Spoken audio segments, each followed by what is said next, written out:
Hello everyone, operating system এবং system programming প্লেলিস্টের second video এটি। এখানে আমরা জানব কার্নেল সম্পর্কে। Kernel is a software code. যেহেতু অপারেটিং সিস্টেম একটি সফটওয়্যার, তাই অপারেটিং সিস্টেমের একটি বিশেষ অংশকে আমরা কার্নেল বলে থাকি। আপনারা নিশ্চয়ই যে কোনো প্রোগ্রামিং ল্যাঙ্গুয়েজে দেখে থাকবেন, মেইন ফাংশনের মাঝে আমরা যা কল করে থাকি ঠিক সেই ব্যাপারগুলোই এক্সিকিউট হয়ে থাকে। ঠিক তেমনি অপারেটিং সিস্টেমের মেইন ফাংশনকেই আমরা কার্নেল বলে থাকি, যে জায়গায় যে কোনো ফাংশন বা সব কিছু কল করা থাকে এবং এখান থেকেই সব কিছু রান হয়ে থাকে। তার মানে আমরা বলতে পারি কার্নেল হচ্ছে central core of operating system. Kernel main মেমোরিতে লোড হয়ে থাকে। Kernel is first part of operating system load in main memory. আপনি যখন আপনার কম্পিউটারটি ওপেন করছেন বা আপনার ল্যাপটপ ওপেন করছেন, তখন আপনার পাসওয়ার্ড যদি প্রিডিফাইন করে দেওয়া থাকে, তাহলে আপনার কম্পিউটার ওপেন করার সাথে সাথে আপনার কাছে একটি পাসওয়ার্ড চাওয়া হবে এবং আপনি পাসওয়ার্ড দিয়ে আপনি যখন আপনার কম্পিউটারে প্রবেশ করবেন, তখন আপনি দেখে থাকবেন যদি ওয়াইফাই কানেক্ট করা থেকে থাকে তাহলে অটোমেটিক্যালি ওয়াইফাই কানেক্টেড হবে।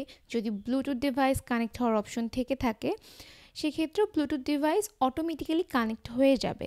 এই যে ব্যাপারগুলো হচ্ছে, এগুলো আপনি ডিফাইন করে দেননি বা আপনি আপনার কম্পিউটারকে কখনো বলেননি আমি যখন কম্পিউটার অন করে ঢুকবো ঠিক তখনই এই ব্যাপারগুলো হবে। এটি প্রিডিফাইন করা থাকে এবং যে কাজটি অপারেটিং সিস্টেমই করে থাকে। এবং kernel is first part of operating system to load in main memory. এবং আরেকটি বিষয় হলো, যতক্ষণ আপনার কম্পিউটার সেশনটি চলবে বা আপনার কম্পিউটার যতক্ষণ অন থাকছে, এই পুরোটা সময় জুড়ে কার্নেল মেইন মেমোরিতেই থেকে থাকে। যেহেতু কার্নেল একটি বিশেষ অংশ আমাদের অপারেটিং সিস্টেমের এবং যেখানে সব কিছু প্রিডিফাইন করা থাকে এবং এটি আমাদের সেন্ট্রাল কোর হিসেবে অপারেটিং সিস্টেমের কাজ করে থাকে, তাহলে এটি নিশ্চয়ই একটি প্রোটেক্টেড এরিয়াতে থাকতে হবে। আদারওয়াইজ আপনার ডেটা স্টিল হয়ে যেতে পারে বা আপনার কম্পিউটার ক্র্যাশ করতে পারে যদি এখানে অন্য কোনো প্রবলেম ক্রিয়েট হয়। তার মানে কার্নেলকে ঠিক যতটা প্রোটেক্টেড এরিয়াতে রাখা সম্ভব ততটা প্রোটেক্টেড এরিয়াতে রাখতে হবে, যে কারণে কার্নেল সবসময় মেমোরির একটি প্রোটেক্টেড এরিয়াতে থাকে এবং এই প্রোটেক্টেড এরিয়াতেই কার্নেল রান হয়ে থাকে। মেইন মেমোরিকে সেপারেট করা হয়ে থাকে অ্যাকর্ডিং টু ইউজার ডেটা এবং কার্নেল ডেটা। তো এর মানে হচ্ছে কার্নেল কোন অংশটুকু ইউজ করবে সেটা ডিফাইন করা থাকে আগে থেকেই, এবং ইউজার কোন অংশটুকু ইউজ করবে সেটাও আগে থেকে ডিফাইন করে দেওয়া থাকে।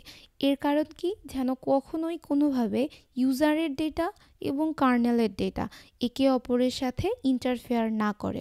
কার্নেল যেহেতু একটি খুবই গুরুত্বপূর্ণ বিষয় আমাদের কম্পিউটারের জন্য এবং পুরো সিস্টেমটি বেসিক্যালি কার্নেলেই হয়ে থাকে, তার মানে কার্নেলকে এতটা সেফ জায়গায় রাখতে হবে যেন কোনোভাবেই ইউজারের ডেটা কার্নেলে এসে কনফ্লিক্ট না করে। আপনি আপনার কম্পিউটারে কমান্ড প্রম্পটের সাথে নিশ্চয়ই পরিচিত হয়ে থাকবেন। কমান্ড প্রম্পটে কী হয়, আপনি কিছু স্পেসিফিক কোড লিখে আপনি আপনার কম্পিউটারের সাথে ইন্টারাক্ট করতে পারেন যে এই ব্যাপারগুলো আমি চাই মডিফাই হয়ে যাক, এই ব্যাপারগুলো এভাবে কাজ করুক। এরকম স্পেসিফিক কিছু জায়গায় আপনি আপনার কম্পিউটারের সাথে কন্ট্যাক্ট করতে পারেন।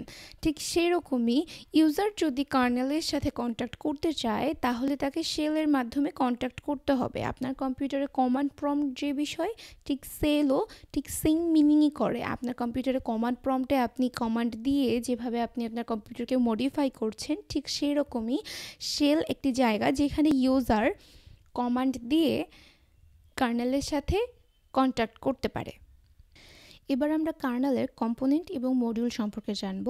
এখানে কার্নেলের 4টি মডিউল বা কম্পোনেন্ট রয়েছে: শিডিউলার, সুপারভাইজার, ইন্টারাপ্ট হ্যান্ডলার এবং memory manager.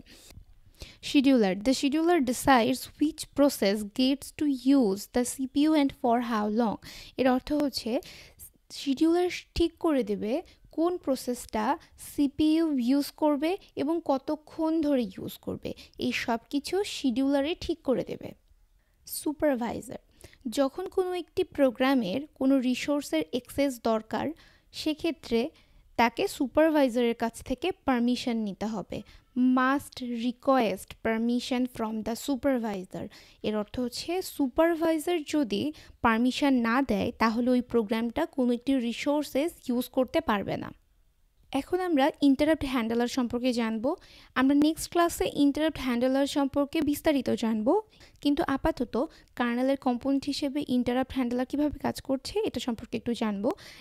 The interrupt handler is the specific part of the kernel that receives and processes these signals.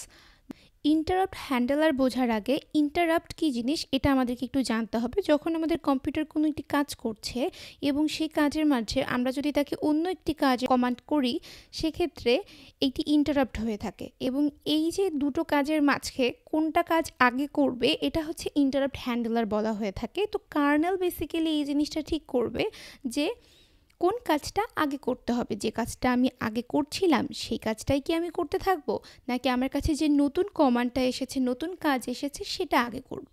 ঠিক এই জন্যই কার্নেলের এখানে আমরা ইন্টারাপ্ট হ্যান্ডলার সম্পর্কে জানলাম। পরবর্তী ক্লাসে আমরা ইন্টারাপ্ট হ্যান্ডলার সম্পর্কে বিস্তারিত জানব। Memory manager. মেমোরি ম্যানেজার ওয়ার্ডটা শুনেই হয়তো আপনারা বুঝতে পেরেছেন এটির কাজ কী, তারপরেও আমি একবার আপনাদের এক্সপ্লেন করছি। কার্নেলের এই অংশটা যেটা মেমোরি ম্যানেজার হিসেবে কাজ করছে, সে ঠিক করবে মেমোরির কোন অংশটা কে ইউজ করবে, কখন ইউজ করবে এবং ওই পার্টটা কখন ফ্রি হবে। ঠিক এই ব্যাপারগুলো সে ট্র্যাক করে এবং এই ব্যাপারগুলো সে ম্যানেজ করে, যে কারণে একে আমরা মেমোরি ম্যানেজার বলে থাকি।